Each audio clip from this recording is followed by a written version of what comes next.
welcome to Let's Talk World. I'm Maria, your beautiful host. This Let's Talk World is the longest running TV show here at Social Media Shows, and it airs Monday to Friday at 6 p.m. And I interviewed a lot of people, business people, politicians, artists, makeup artists, comedians, and everything. The only one that I never had in many, many years is somebody who works for us, who protected us, who gave us the independence to be able to do whatever we do in life. So I would like you to help me welcome my guest today, Steve Sanson. Welcome to my show, Steve. Thank you, Maria. Thank you for having me. How are you doing today? Oh, I'm doing very good. Are you sure? Positive. You're not nervous? Oh, not at all. Well, anyways, we're gonna dive into my first question right away. Sure. Who is Steve Sanson? 6'2", 220 pounds, brown hair, green eyes. Handsome, good Like looking. long walks on the beach. Oh, Sometimes I like a little picnic. picnic? Yeah. And pick and Nick. But I thought I heard pick and Nick. Picnic. Picnic. Picnic. Picnic. So what is your ideal picnic type? You know, I was just messing with you, right? I am actually riding along. So Let me tell you, I was born in Jamaica. you are. Yeah, raised in New York City. I joined the Marine Corps when I was 17 years old. I spent 6 years in the Marine Corps. I'm a combat vet from the first Gulf War. I did 6 years in the Army. So I did 12 years total service. I came out of the military and moved to Las Vegas from California. I was stationed at Camp Pendleton at the time. How many tours did you did in the Marines? Well, I've been to the Far East, I've been to the Middle East, I've been to Europe, I've been to Central America, Mm-hmm. and I think that about covered. And then there's North America as well, Canada, Mexico, United States. So you've been around. Have you ever been to the Philippines? Many times. Okay. Many times I've Were been. you on the Clark Air Base or? I have frequent there several times. I've been to Angeles City and I've been to Manila. Yeah. I've taken Have you those. been to the what? Oh, you drove them or you drove? No, I ride them. I didn't drive them. Oh. They drive crazy over there, like Jamaica. Let me ask you this question. This is out of tangent technically. What do you love? What is the best thing you like about Philippines? I know you love Filipinos. Do you? Yes, I do. Yeah. Lots of them. I like the Can I food. just be the one? I like the the Absolutely. I like the food. I like the ambiance. I like the atmosphere. I like the quality of the people that are there. They're very friendly. I just like it all, and I like the finances there. I mean, a lot of my friends told me that I should move to the Philippines. Why? Because I'm a 100% disabled vet, and they said that I could live like a king in the Philippines. What is the longest time you live in the Philippines? Couple months. Couple months. Yeah. You haven't seen it. No, would you tour me around? Yeah, absolutely, man. Google flight search, please. I'm on it. My a very good friend of mine, Ron Quince, who's running for Yes. Congressional District 1, he Mhm. wanted to take me over there, and so we'd go hang out. Well, it's more fun if you are with a woman than a man. I agree with you Okay, good. 125%. Yeah, Yes. okay. But the only thing with me is you're gonna have to bring my entourage. Oh my God, how many are we talking? It's like 4. Ooh. Is that Filipino money or U.S. money? Haven't been to the Philippines for a while. But anyways, you know what? Here is so charming that you cannot Thank stay you. away for when he looks at you. You're just like drawn into his, it's so. Oh, Steve. I look into your soul. Oh, oh my God! I felt naked.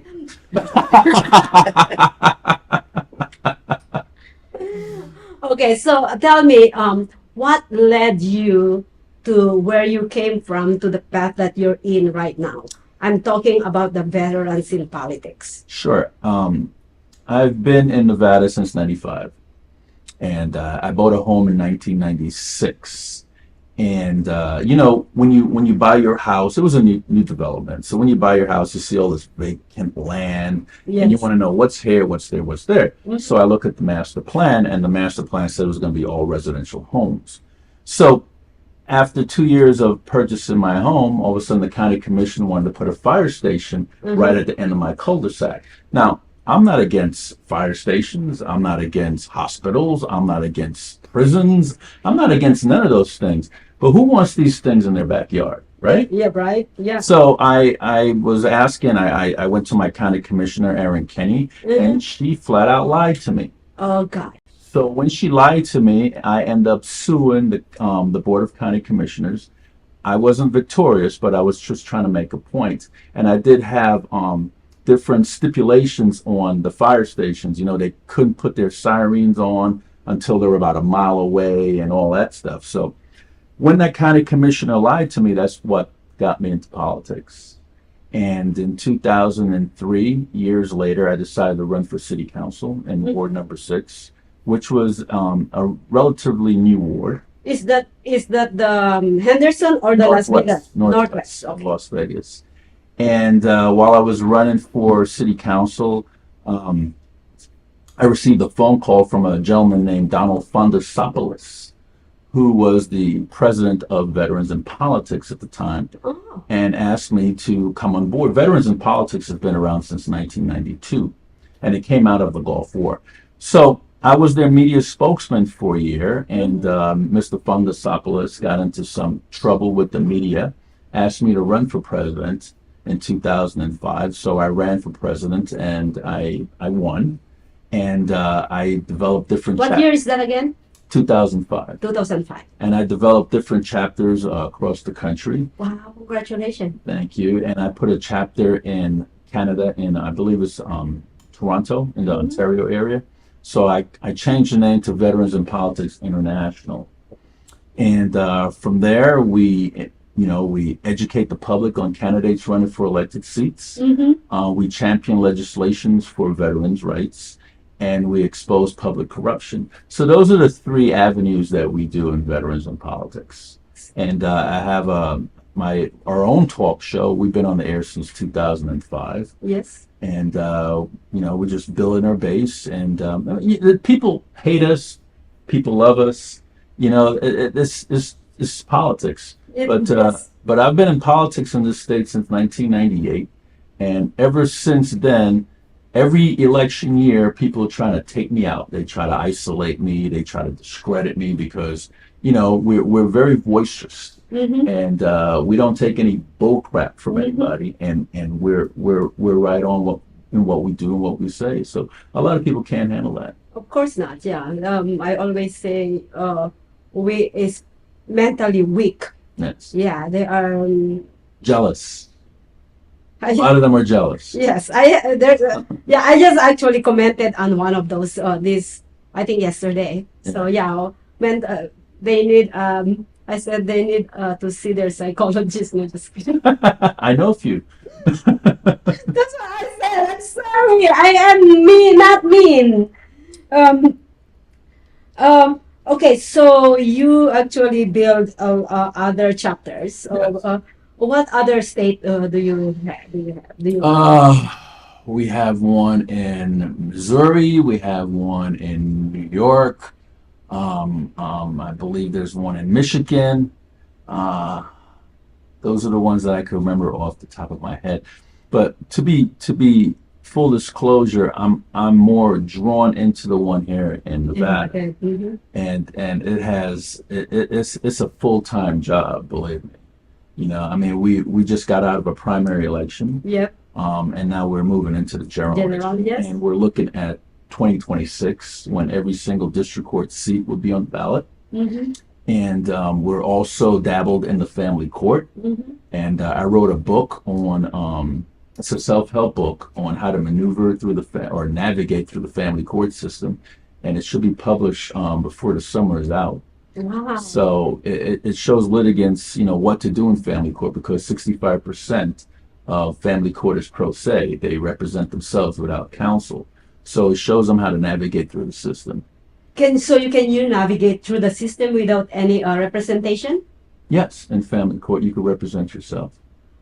Yeah. But more chances, what are your chances to win the case, though? Well, If you represent yourself. I've seen some good litigants win their cases, and I've seen a lot of them lose their cases because a lot of these judges want you to be represented by counsel because, family court is very corrupt. And attorneys, give money to judges, on Yeah. election time. And, oh yeah. And the only way the attorneys could give money to judges if the attorneys get the money from the litigants. But if you're representing yourself, you can't get any money from the litigants. It's really funny. Okay. Before I'm gonna say what I'm gonna say, can I ask you, how have you validated that accusation? Oh yeah. Is Oh no, it's not. how fact it is? Yes. It's not. It's not an accusation. It's actually factual. Mm-hmm. I have seen it for myself. Mm-hmm. So this is first-hand information. Got you. That I know. I believe you and I trust you. And anybody could go online, go to the Secretary of State, and pull each judge's Yes. campaign expense report. And That's you'll right see there. Yes. you'll see the attorney. It's a public record. Exactly, and you see the law firms listed, and a lot of these judges don't even recuse themselves from different cases when they have counsel appear before them. Well, the reason why I asked that is, have you watched the TV show Suits? Suits? Yes. Okay, listen. So after watching the whole season, I watched the whole season twice. I love it. Okay. But in my own opinion, after watching that, I said that I'm sorry about to say this, I shouldn't be biased on any side, but this is the truth. This is my own opinion that every judicial court are biased to actually have the money. Who has the money? And it is, okay, here's the deal. I know you will have something to say, and also, I felt like every single lawyers are all scam for me, because you know what? They are friends together. They can go behind and said, you can drop the case so that I win. We don't know. I don't know. I don't have facts for that, but I felt Lose this case and the other two cases you have with me. Let me know. I've seen that happen. Yes, that is true. see that's It's a corrupt system. that's what I was talking to somebody and telling them this, but I don't. It's so corrupt that they normalize it because nobody Yes. says anything because they all belong Correct. to an organization called the state bar. Yes. And Yes. they That's why they're all together. I'm not saying I wouldn't say all as in 100%, but in the high 90s they're very very That's together. They don't like to go against each other for some reason. yes. Oh God. Anyways, we're not talking about them. We're talking about the veterans in politics. So, can you share me the history of of the leaders of or founders of veterans in politics mission? Well, the mission is to give a voice to the voiceless, basically. If you don't have a voice and you don't know how to get your own voice, we come in to help give you a voice. Hence our talk show program gives people a platform so they could go ahead and extend their voice and they could go ahead and get things done. So that's what we do. And our social media is huge. I mean, our email blast is about 60-something thousand, and our social media is about 40-something thousand. So we cover about 100,000, and we've been around many years. So I mean, we're going on. Well, me personally, been with the organization for 20 years this year. Congratulations. So thank you. Yeah, that's a really good accomplishment. And we do many things. We do billboards. We're at different events. Um, Do you, is there anybody in your organization that can represent people? as far as As lawyers, yeah, well, say maybe like one-on-one representation, not representation, like advice. Like let's say I don't know what to do. This is what's happening right now. I have a problem family-wise. Can I come to you, Steve? many litigants have contacted me over the years, and they have come to me, and I've given them free counseling, and I tell them that I'm not an attorney, but I know a lot about the family court system. So yes, they do call me. So can 702-283-8088. say that again. 702-283-8088. They do call me. Or VIPI president at cs.com, and our website is veteransinpolitics.org. And we have a YouTube channel on their Veterans in Politics as well. And we have a whole slew of interviews and court videos that are located. That's awesome. That's very helpful because uh, I had some kind of situation. I think more than a year ago, and I called probably 10 different attorneys to help me out, and they're looking for $70,000 to start my case. Yes, there's a case, but then they want my $70,000 up front. What is it? 70,000? Yes, 70? 70. 70 with 70. comma? Yes. Oh, wow. And then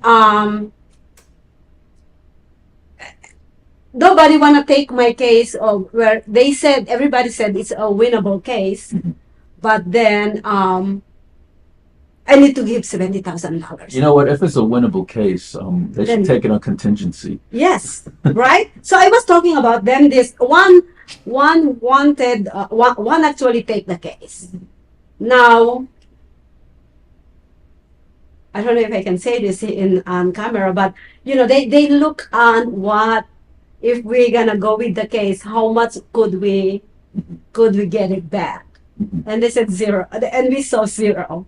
So you get back zero, but the attorney makes the money. No, well, no. Technically, you see, we went and take a look what they have. Right. In case they lose the case, what can they sell? Right.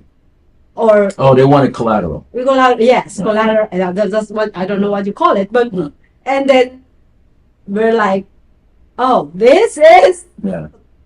So they gave me a choice. So I'm like, What, your car note or your house title or something? No, what they can get from the other person if we sue them and they lose the case. Right. What can we get from the party? Right. I understand. Yeah, so I was like, and so they came to me and this is their property, this is their asset. What do you want? I'm like, that's it. Right. And I'm like, no, it's a waste of my time. So I wanted to just talk a little bit about what happened in this election cycle. Yes. 73% of our endorsed candidate. Excuse me. We had 73% of our endorsed candidates made it to the general election, Yes. and that doesn't even include the candidates that didn't have a primary. So we've done pretty good Yeah. in our endorsement practices. Yeah. So can you mention the names? That moved forward. Yes. We had Carl Catarata. We had Ron. Ron Quince. He's already in the general election. He didn't have a primary because he's a nonpartisan now. Oh, gotcha. Yes. Yeah, and we had Adina Neal, Stephen Horsford, Drew Johnson, and you got to understand we're nonpartisan, so we endorse Republicans, Democrats, Independents, Independent American Party, and Libertarians. So what is the benefit? Let's say I'm a candidate and I wanna be endorsed by Veterans in Politics. What are the benefits? What are the advantages for me as a candidate? Well, our bylaws say the only way we could endorse you have to actually participate in our endorsement process. If you don't, And the process is? yeah, if you don't participate, then you cannot be endorsed. The process is live; it's on air.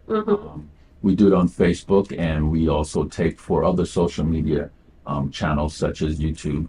And after we invite all the candidates that are running in that particular race, whether let's say you're running for Congressional District 3, every candidate that's running in that Congressional District 3 race, regardless of your party affiliation, we call you to come and interview, and we have all those candidates at one time, and we have a panel that asks questions, and we have a moderator, and then at the end of the day, we vote on what candidate we want to endorse in each race. And if we don't want to endorse a candidate, we'll do a no endorsement and don't endorse anybody. And then after we endorse that candidate, we present an endorsement. We present the plaque to the candidate at their event. And we also will help that candidate all along. We'll invite them to different things, different functions, get their name out there. We'll help them with social media boosting. We'll help them with billboard advertisements. So we don't say you're endorsed and then we walk away from you. We actually stay there and help you win. Because the purpose of an endorsement is to make sure that you become the next. Do you guys make money out of this? No. Where do you get your funds? Traditional TV is going away. Hollywood is starting to fade. People are demanding real stories from real people. Our voices are now being heard in our own way.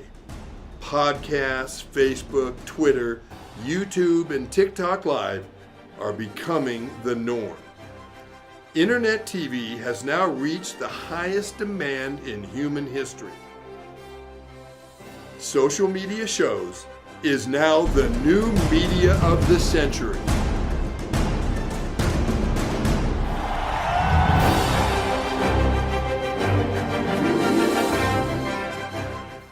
Hi, I'm Deacon T with Modern Word Ministries. It's great to be with you today. Just a short little promo for our show. Every Sunday morning we have service, and you can follow us at 10 a.m. Pacific Time on modernwordministries.org. And if you missed us or you want to see some of our older messages, go ahead and check us out on socialmediashows.com every single morning at 9 a.m. It's a great way to kick off your day, get a little bit of the word in you, get something uplifting, get you started off on your way. If you're looking for prayer or you need some help, reach out to us. If you go to our website, again, that's modernwordministries.org, you can interact with me via telephone, via DM, text message, whatever you want. I'll get right back to you. So if you need prayer, you need help, you just need somebody to talk to, Modern Word Ministries is here for you. We are your church in the community. So until you see you next time, be blessed, everybody. Bye-bye.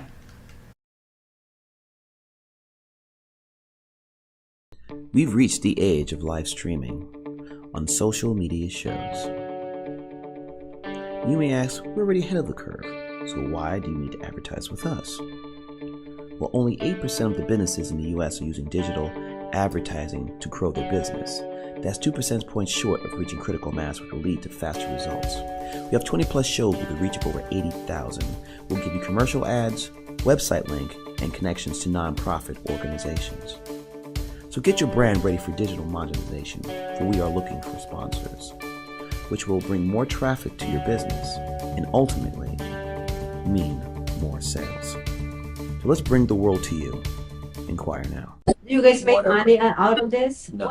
Where do you get your funds? Sponsors. Okay. So sponsors, they fund us, and that's how we get our money. Many times I go in my own pocket and I pay for it because I believe in it. And if you believe in something, it doesn't matter what the cost is. Yes, correct. Yeah. It's just like if you was to have a child, you'll just, whatever that child needs or wants, you just put your money because you believe in that child. You love the child. You want the child to prosper. The same thing with veterans in politics. For me, it's like my child. Mm-hmm. I want it to prosper. I believe in it. So, and if I believe in it, that means I have to believe in the candidates we actually endorse. Mm-hmm. If I don't believe in the candidates we endorse, then we shouldn't endorse them. Yeah, you should. So do you actually research and take due diligence with the candidate that you endorse? Oh yeah, we do background on the candidates. Oh, Yeah, I have had private investigators do stuff on different candidates. I've had candidates followed. I have pulled criminal and financial reports on different candidates. Mm-hmm. I have do a deep dive in the search engines on different candidates, Mm-hmm. but I don't personally sit on the panel that endorses the candidates because Yeah. they say that I You're know too gonna, many candidates. yeah. That way puts me in a different light. But everything else, other than endorsement of a candidate, I do. The only time I actually do an endorsement is when it's a tie, and I'll make sure that there is. I try to make sure that there is no tie. I have an odd number of panel members there, so there won't be a tie. But sometimes, some people call it sick and they can't make it and what have you, and then all of a sudden it's a tie between the two candidates, and then I have to break the tie. Usually, How do you break the tie? Usually 99.9% of the time, I will go with a no endorsement. It's less headache, huh? Less headache, less headache. But there is the 0.1% that I will go and I'll go and endorse if it's an if it's a really really important race like Mm-hmm. governor, Yes. or U.S. senator. We don't have Governor running this time, No, right? Yeah. no, we don't. No, we have the senatorial race, Mm-hmm. who I was very much behind, a young lady named Stephanie Phillips, Mm-hmm. and running on the Republican ticket. And she ran circles around all 11 of her opponents. There was 12 of them in the primary, including herself. And she was driving all the way from Las Vegas to Carson City a couple times a week, maybe Mm-hmm. early in the morning, 3, 2 by herself. Mm-hmm. And I was just dissatisfied on the amount of votes that she got because she worked really, really hard, and she came in sixth place. And the guys that are 1 through 5, they didn't work even half as hard as she worked, and they got the votes. And she went to the rurals, and nobody shows up at the rurals. She goes to the rurals. They say, you're the only candidate that shows up in these rurals, right? Like Elko and Winnemucca and Ely and Goldfield and all those rural places in Nevada. But yet, her 5 opponents got more votes in those rurals, and they never even showed up. So it's just amazing to me how people vote. Do you what do you think about the people or the system, the voting system that is, it's fake, or what do you call that? They're cheating or something. What do you think? What is your own opinion about that? Well, I believe that there's flaws in everything. Everything has flaws. There is no perfect system, just like a judicial system, but it's the best system. So I believe our electoral process is the best system, but I also believe that there's flaws in that system that can be manipulated from one person to get more votes than another. And Do you think that happens on this one? I think it happens in all of them. And I also believe that each political party has representation. Like you have your county chairperson and your state chairperson and your national committee chairperson. All those people in the primary, if there are more than one, let's say Republicans, if there are more than one Republican running for a seat in a primary election, those people that have that position of power in the political party, like the Republican Party, they should not publicly endorse a candidate. They should stay away. They should be fair and impartial, because if you start taking your favorite candidate and supporting them publicly, then all you're doing is ostracizing people from the party. Yeah. You're not bringing them closer. You're pushing them away, and those position of authority, those party bosses, what we want to call them, they should be raising money for the party, and they should be bringing people into the party, right? Not pushing people away because they're trying to push their own agenda, which I think is unsatisfactory. And we have a in the Republican, because I'm a registered Republican, Okay. although I run a nonpartisan group. We're registered Republican. But we have veterans in politics, people in all the political parties here in the state of Nevada. But we have our national committee chairwoman, Sagal Chakta, okay, who was publicly supporting candidates and then turn around and lie to you when you ask, hey, why you support? Oh, I'm not supporting any candidate. And when you know doggone, so now they're insulting your intelligence like you're just stupid and you can't see nor hear, and it really pisses me off. I mean, people like that should not be in a party. How do you reprimand those? Well, you know what? You reprimand them by voting them out. That's the only way you can reprimand. That's how you reprimand them. You vote them out. You turn your back on them. You don't give them any support. And unfortunately, that's how they do it, and that's how you have to respond. But it just doesn't make people feel warm and fuzzy. I think coming into a party when you have that type of leadership. I think that is unfair. It is it's very unfair. Yes. It is unfair. And it's not only on veterans in politics, but in organizations, in relationship. Everything is for a reason why. But anyways, I was gonna ask you, are you which one do you do you belong? And you just answered that question. Now my follow-up question to that is, what is your own thoughts about these two parties that is banging head together? What is your take on that? I have never publicly went after a United States president ever in my entire life. And I'm only 26 years old. Wink, wink. But I have never. It's 25 and a half. I have never publicly went after a United States president, because when you're in the military and you're wearing that uniform, you don't have a choice who your president is. So you don't talk ill of the president, right? Correct. Because you're disrespecting the office, and therefore you're disrespecting the military, right? And you disrespect what you're wearing. That's right. And you're disrespecting your country, so you don't talk ill of the president. Yes. But now that you're out, I still didn't talk ill of my president, because that's your president, regardless if I voted for that person or not. But this president is sad, and in my opinion, I'm sure there's a lot of people agree with me, and I'm sure a lot of people don't agree with me.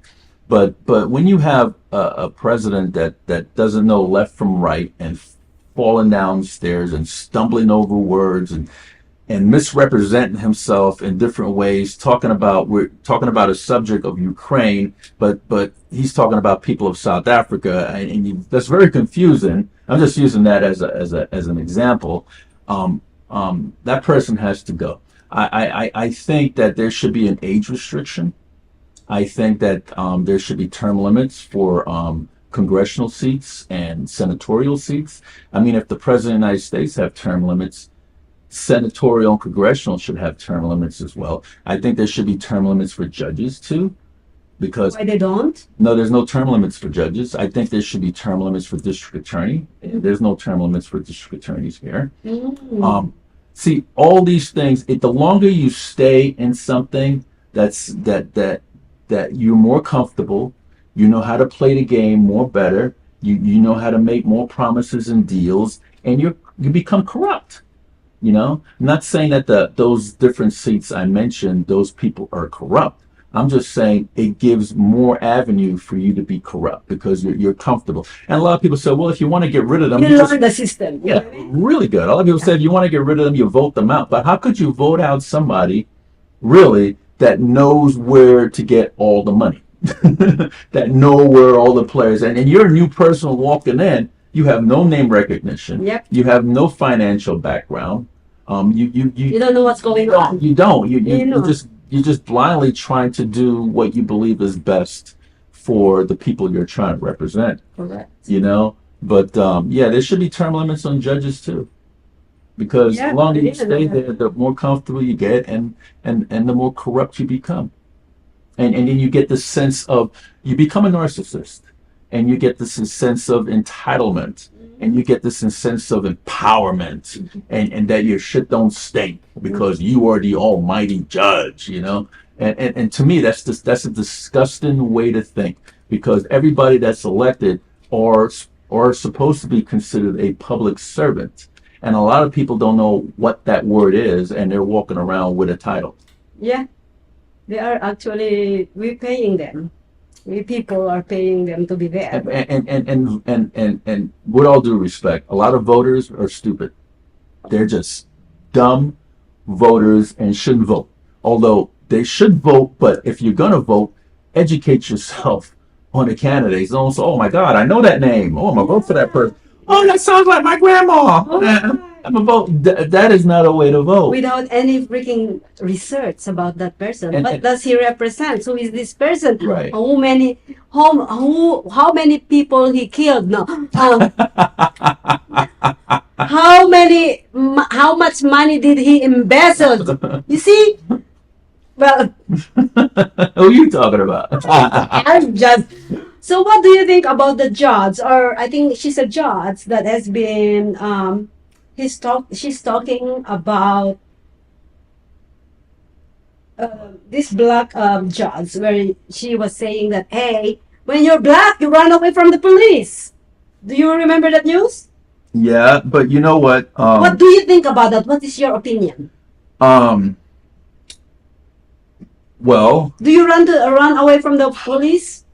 I don't run away from the police now because I am more mature and I know the law pretty good. So education. Education is like the Black Panther Party when they found out about the Second Amendment right. Yes. They were empowered, right? Mhm. Knowledge is power. I mean, I myself was in a situation, got pulled over. I'm a CCW carrier, concealed carrier. Yeah. And the cop pulled me out of the car, cuffed me, searched my vehicle without probable cause, without a warrant, and I sued. And a lot of people were mad at me. What are you suing the police for? Because if you don't, they're going to keep doing this. They're going to keep violating your constitutional rights. So I sued, and they settled with me for $20,000. They said that was one of the fastest settlement Metro ever had in the history. I filed in December, and they paid me out. I believe it was February, March. 20 grand, because they searched my Because vehicle. they know that they're wrong. Then they were wrong, and I had cameras. I had all the body cameras. Do you have knowledge about what you had to do at that time? Right, I did. I did know what to do, and that's why I was on the body cameras. I was telling the police officer, I'm like, you don't have probable cause. You don't have a search warrant, and I'm not giving you authorization to search my vehicle. No, you cannot search my vehicle. This is a traffic stop. Give me a ticket, send me on my way. They still search it. Still search it, took the serial numbers off of my weapons, told me, and I had a CCW and everything. And they're like, well, do you know, they could be stolen. I said, you don't have a probable cause for it to be stolen. They were feeding me a bunch of crap. And if you don't know, if you're the layman and you have no concept of the law, you're probably going to believe it. But when you do know the law, you're not going to let somebody pull some crap on you. And that's what they were trying to do. And if you let them pull crap on you and you know better, shame on you, because you probably won't be the first person they pull crap on, and you won't be the last. But it's your job to stop it. So that's what I did with this particular cop. I stopped it. He was reprimanded, and I'm sure he probably won't see any type of promotion for a while. And good for you. I was trying to get your badge. You know who you are. So what?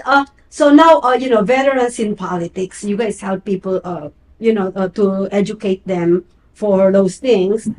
Are you thinking of in veterans in politics? I think it's also your responsibility, maybe not full responsibility, to educate this type of. I think this is really a good avenue for you guys to look at too, because not everybody knows what's their rights. I don't know my rights.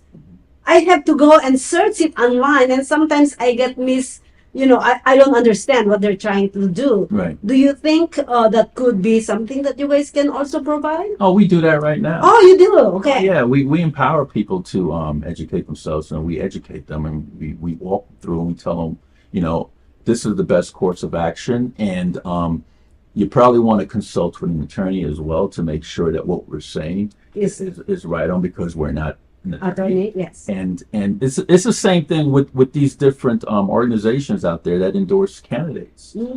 We're the only organization that publicly endorses a candidate, that put or videos live on Facebook while we're interviewing these candidates. Mm-hmm. A lot of these organizations, they do it privately. They do it in a room. They do it one-on-one. You don't know what's going on. You don't know who's giving money to who, because a lot of it is all about money. You don't know who's giving money to who, what's coming I back. think I'm in the wrong business. Who's promising who what position, because a lot of it is promises too. Mm-hmm. And they do a backroom deal, and then all of a sudden they endorse candidates. For example, labor unions out there. Mm-hmm. The labor unions out there endorse candidates, but what they fail to tell you that they only endorse the incumbents. They don't endorse the challengers. So they invite everybody, make it look all good, like they're doing fair, right? But they're not doing it fair, because they only endorse the incumbents. And they'll tell you, when you go, hey, why didn't I get endorsed? Oh, we only endorse incumbents. Then why didn't you tell me, the challenger, why did you invite me to this kangaroo endorsement process if you had absolutely zero intention of endorsing me? Because I'm the challenger. Because of the money. Yeah, the challenger. Sometimes the challenger is broke. A lot of the times, it's usually the incumbent, the one that has the money and the power. Of course, You know, and look what's going on with these different endorsements. If you don't have money, you can't get them, and you're right about that. You know, look what Jeffrey Gunter, who ran for U.S. Senate, was saying, that Donald Trump received money from Sam Brown to get the endorsement of Donald Trump. Did you hear about that? No. That was all in the news. I haven't heard. I call him Crybaby Gunter because he did the same thing when he was ambassador of Iceland. He gave money to the Trump campaign so he could become the ambassador of Iceland. So it's just, a lot of these politicians out there are hypocrites. And then when people like me expose them, all of a sudden I'm crazy. And then they try to isolate you and discredit you, you know, and make you look like you belong in La La Land. That's what they do to shut you up, Of course. you know. But me, I just keep running my mouth. No, just be you. Just do I'm what just you. me. What do you think about the trial of Trump? Well, I've seen murderers get off. So what does that tell you? It was politically motivated. You know, who cares if he gave money to shut somebody up from from him having sex with? Who gives a rat's ass? You know, come on, is that important? that's important. And he had a couple of boxes of classified material, while you have Hillary Clinton had the whole thing on her server. Really? Yeah. The thing against Donald Trump was politically motivated. Mm-hmm. But you know what? A lot of black and brown and yellow understand, because they are wrongfully accused a lot of times. If you do the statistics between black, brown, and yellow compared to Caucasian, the black, brown, and yellow are the ones that get the gavel tossed at them, while the Caucasian's the one that walk away like nothing happened. Yeah. You know? Although now, in this case, President Trump is Caucasian, but they're just scared of him. They're scared of the man because the man wants to do right, and a lot of black, brown, and yellow could, you know, understand what President Trump is going through, because they themselves had the same thing. The justice system just throw the book at them because they're black, brown, and yellow. Not because of the crime, because they're black, brown, and yellow. But the difference is with Donald Trump, they threw the book at him because they discriminated against him. Let me use that word. They discriminated against Donald Trump because he is exposing people, and he's not a puppet. He's not going to walk your walk. You know, he's going to walk his own path. And he's uncontrollable. And the thing with these politicians, they want to control them, just like Sam Brown with Mitch McConnell. That's why Mitch McConnell endorsed him, because he wants to use Sam Brown as a puppet and control him. And that's what they do. It's a whole political bullcrap, you know, and people don't understand it. Look, I've been doing this since 1998. I understand it completely, you know, and a lot of people don't. And the people that just get into politics, they have no clue. Mm-hmm. But yet they believe everything they hear. They do absolutely zero research. Media. So what do you think about, it seems like to me, okay, it seems like we're gonna have a president in prison. You know what?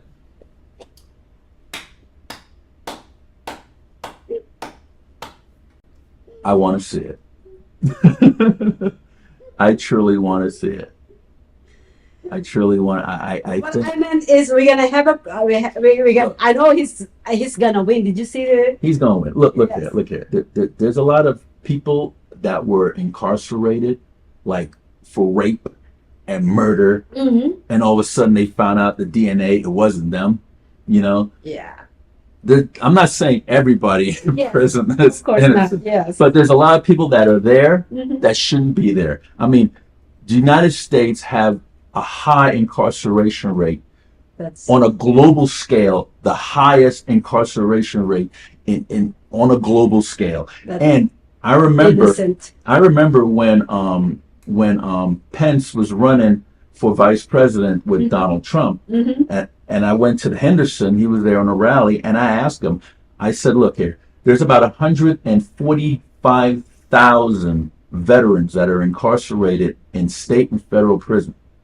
What is a Trump-Pence administration going to do instead of incarcerating our veterans? How come we don't treat them and try to fix them? What I did mean, they we're say? the ones that screwed them up in the first place. Yep. Why don't we, instead of throwing them in prison and walk away from it, you know? And what- Because that's what they're doing. And I also, because I helped establish the Veterans Court here in the state of Nevada, which has helped a lot of veterans. And a lot of people don't know that because I don't go around holding up a big banner.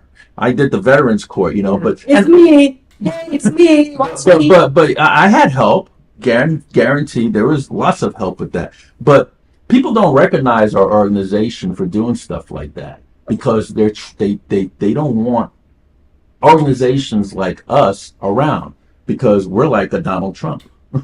You know, we say what we mean, and we expose crap, and they don't want that. They would rather, you know, it's like the three monkeys: hear no evil, see no evil, speak no evil, and that's exactly how they want the American people.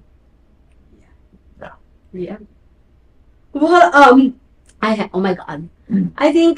I think we should have a Veterans in Politics TV show here at Social Media Show. Let's do it. Because that way I can actually speak out. This is my show.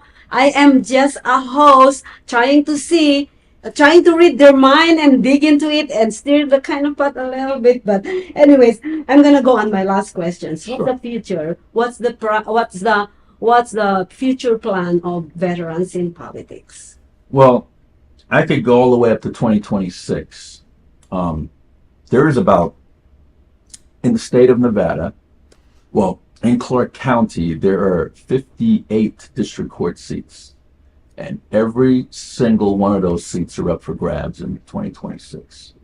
And a lot of people don't know that. So we could change the whole makeup of the judicial system in one election. Oh, So I encourage attorneys out there that if you going to have 10 years by the time January of 2027, by the time you raise your right hand, 10 years of practicing law in the state of Nevada, I encourage attorneys out there to file for those seats because there are 58 seats. And I also was told that they were trying to add another 3 to 6 more seats on top of that. So there's 58 seats in Clark County alone. Every single seat in Nevada, district court seat in Nevada, I forget how many they have up north, but I can tell you that there's 58 here in Southern Nevada, and they're all up for grabs. So if you're an attorney and you're going to hit 10-year mark by the time you raise your hand in January 2027, you should run for those seats. run, please. Yes. And if I'm probably going to open up a consulting firm come the end of this year. I'll take on candidates, and you know, my personality is you're gonna have to win. Well, you and that's what I do. You better involve me in. Well, go ahead and tell them where they can find you, where they can actually ask questions when they are in trouble or what they want some clarity. Sure. Go ahead Sure. and let them. We have a website. It's called veteransinpolitics.org. You could go to our website. We have 2 YouTube channels, one under my name, Steve Sanson, and one under Veterans in Politics. It has a slew of endorsement interviews, and it has courtroom action on there. If you want to see what goes on in the courtroom, go on my YouTube channel and check it out. And my email is vipipresident@cs.com. My phone number is 702-283-8088. And more than willing to answer questions, and more than willing to talk to you if you want to run for a political seat. And I have a wealth of information, and I might not tell you what you want to hear, but I'll tell you exactly what goes on. And sometimes what goes on, you'd be like, oh my God, that really happens. And yes, it really does happen. I never thought in my life that 2 commercial airplanes is going to collide into the World Trade Center, and the World Trade Center is going to come tumbling down. If you asked me this back in 2000 or in the late 90s, I would have told you that you're crazy, but the impossible does happen. And if the impossible does happen, it's up to you to change the course of the impossible, or to make your dream that's impossible possible, because it can happen. Yes, change the course of what's gonna happen. That's what you're trying to say, right? I think it's with all of us. I think it's very powerful if people comes together to change what's gonna happen, like before the 2020, right? Exactly. 2026. No, before the 2020, the pandemic. Oh, yeah. You see what happened? Mm-hmm. Everything you see. Who would believe that? That the entire world is shut down. Yeah. Who would believe the Vegas Strip would be shut down? Right. Yeah, nobody would believe that, but it happened. Yeah, it happened. But like what I said, if everybody comes together with the right common goal, or with a common goal, we could stop all those things. Yeah, I think we can. And you know what? And if our Congress, Republican, Democrats stop fighting each other, we get a lot of things accomplished. Yeah. A lot of things accomplished. That's another actually talk. You better come back. Show? Yeah, it's another show. Invite me. Yeah. I'll come back. You're always Thank you. Thank you. Well, thank you so much, viewers. Thank you so much, Steve Sanson, the president of Veterans in Politics, joined us today. That is amazing. I'm really happy. I thought I won't ever get him back here. But thank you so much, viewers. Please don't forget to subscribe, like, comments. We are in the monetizing our video, So thank you so much for all your support. And we'll see you guys again next week. Thank you. Done.